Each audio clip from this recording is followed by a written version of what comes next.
नमस्कार। आज आप लोगों से हम कुछ चर्चा करना चाहते हैं कि जो ज़्यादा होशियार होते हैं उनका क्या होता है। ज़्यादा होशियारी अच्छी नहीं होती। एक गांव में 4 लड़कियां रहती थीं। चारों बहनें थीं और चारों में बहुत अहंकार था। चारों बहनें कहती थीं, मैं सबसे बड़ी हूँ, मैं सबसे बड़ी हूँ, मैं सबसे बड़ी हूँ। लेकिन सबसे बड़ा कौन है, इसके लिए हमें इम्तहान देना पड़ता है। यह लड़ाई राजा के दरबार तक गई। राजा जी ने चारों बहनों को बुलाया और बुला करके पूछा कि आप लोग क्यों लड़ाई करते हो। पहले भूख से पूछा। चारों बहनों का नाम था, एक का भूख, एक का प्यास, एक का नींद और एक का आशा। तो पहले भूख को राजा जी ने बुलाया। राजा ने पूछा, तुम लोग क्यों लड़ती हो आपस में। भूख ने कहा, राजा जी मैं सबसे बड़ी हूँ। राजा ने कहा, कैसे। भूख ने कहा, जब मैं जनमानस में व्याप्त होती हूँ, सभी के घरों में चूल्हे जलते हैं, अच्छे अच्छे पकवान बनते हैं और घर घर में भोजन बनते हैं और मुझे अच्छे अच्छे व्यंजन ले आके खिलाते हैं, मैं खाती हूँ। राजा ने आदेश दिया कि आज से राज्य का कोई चूल्हा नहीं जलेगा, आज राज्य में भोजन नहीं बनेगा।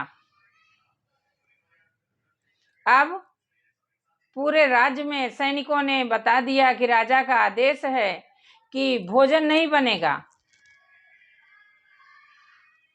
अब भूख जब लगे, वो भूख क्या खाएगी।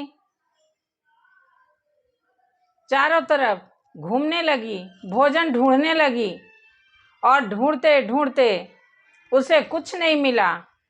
वह बासी रोटी थी, कहीं पड़ी हुई थी, वह रोटी लेकर खा रही है।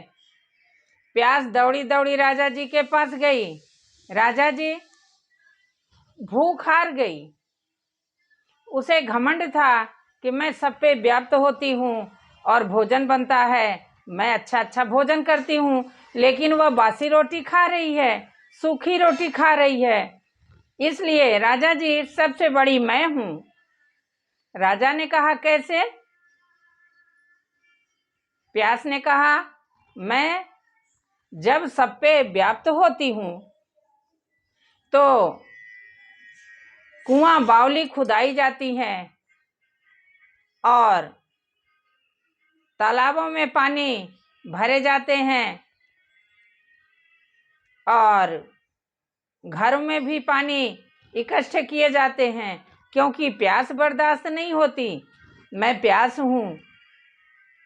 यह सुनकर राजा को अच्छा नहीं लगा। राजा ने कहा सैनिकों से, सैनिकों जाओ और पूरे राज्य में यह घोषणा करा दो कि राज्य में कुआं में, तालाब में, नदियों में कोई पानी नहीं भरेगा और घरों में भी पानी नहीं रखेगा और सैनिकों का कड़ा पहरा लगवा दो। सैनिकों का पहरा लग गया। अब कोई पानी नहीं भरेगा, राज्य में पानी भी नहीं है। प्यास को जब प्यास व्याप्त होती है, प्यास इधर उधर ढूंढने लगती है पानी, और जब कहीं नहीं पाती तो जाकर जो हौदे में पानी भरा रहता है, गंदा पानी होता है, जानवर उसमें खाना खाते हैं, वही हौदे का पानी प्यास पी रही है। नींद ने यह देखा तो राजा जी के पास दौड़ कर जाती है और कहती है, राजा जी राजा जी। वह देखिए प्यास हार गई। बोले कैसे? बोले वह हौदे में गंदा पानी भरा है, वह उसी को पी रही है, इसलिए राजा जी सबसे बड़ी मैं हूँ। राजा जी ने कहा, कैसे बताओ? बोली, राजा जी जब मैं सब पे व्याप्त होती हूँ, नींद लगती है, तो अच्छे अच्छे बिस्तर लगाए जाते हैं, पलंग बनवाए जाते हैं और गद्दे चद्दर कमरे की सजावट होती है, तब मैं जाकर सोती हूँ, इसलिए मैं बड़ी हूँ। राजा जी ने सैनिकों से कहा, सैनिकों जाकर राज्य में घोषणा करा दीजिए कि आज सब अपना अपना पलंग खड़ा कर दें और बिस्तर ना बिछाएं। पूरे नगर में, पूरे राज्य में यह घोषणा हो गई कि राज्य में अब बिस्तर नहीं बिछाए जाएंगे और पलंग भी खड़े कर दिए गए, क्योंकि नींद को घमंड था कि मुझे अच्छे बिस्तर, सजावटी रूम होते हैं तब मैं सोती हूँ। राजा जी ने मना कर दिया और मना करते ही एक दिन नींद नहीं सोई। दूसरे दिन रात को 12 बज गया, 1 बज गया, 2 बज गया, बिस्तर ढूंढ रही है, उसे बिस्तर कहीं नहीं मिला। तब उसे अब नींद लग गई। अब क्या करेगी? वह जा कर के कंकड़ीली जमीन में और सो गई। यह देखकर आशा दौड़ी दौड़ी आई और राजा जी से कही, हे राजा जी देखिए नींद हार गई। बोले कैसे? बोले जाकर देखिए तो कंकड़ीली जमीन में सो रही है, इसलिए सबसे बड़ी मैं हूँ। राजा जी ने कहा, वो कैसे? बोले, राजा जी मैं आशा हूँ और आशा लेकर लोग नौकरी करते हैं, परिश्रम करते हैं, देश विदेश कमाने के लिए जाते हैं और आस का दीप जला के रखते हैं, कभी दीप न बुझने पाए।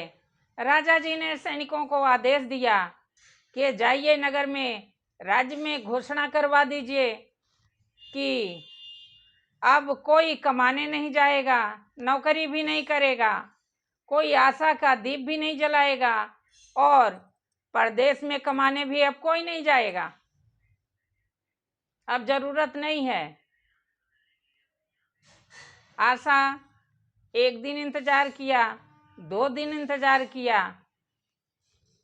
अब आशा को जब आस लगी तो देख रही है नगर में अंधेरा है, मैं कहाँ जाऊं, मैं कहाँ जाऊं। एक कुम्हार था, घड़ा बना रहा था, वो एक दीप जला रखा था जो हल्का हल्का टिमटिमा रहा था। आशा चल दी, उसी नगर में पहुंची जहां वो कुम्हार घड़ा बना रहा है, वहां पर बैठ गई। जब वहां बैठ गई तो वो दीप सोने का हो गया, बाती भी सोने की हो गई और उस कुम्हार का महल भी सोने का हो गया। अब जब राजा ने यह देखा तो मान लिया कि हाँ, आशा सबसे बड़ी है और राजा ने कहा कि आशा तुम सबसे बड़ी हो, इसीलिए हम लोग कहते हैं कि यह दुनिया आशा पे ही टिकी है। आशा हमें कभी नहीं छोड़नी चाहिए। हारिए न हिम्मत, बिसारिए न राम। आशा पर ही हम सबका विश्वास है और इसी आशा से हम लोग आगे बढ़ते हैं। नमस्कार, जय भारत।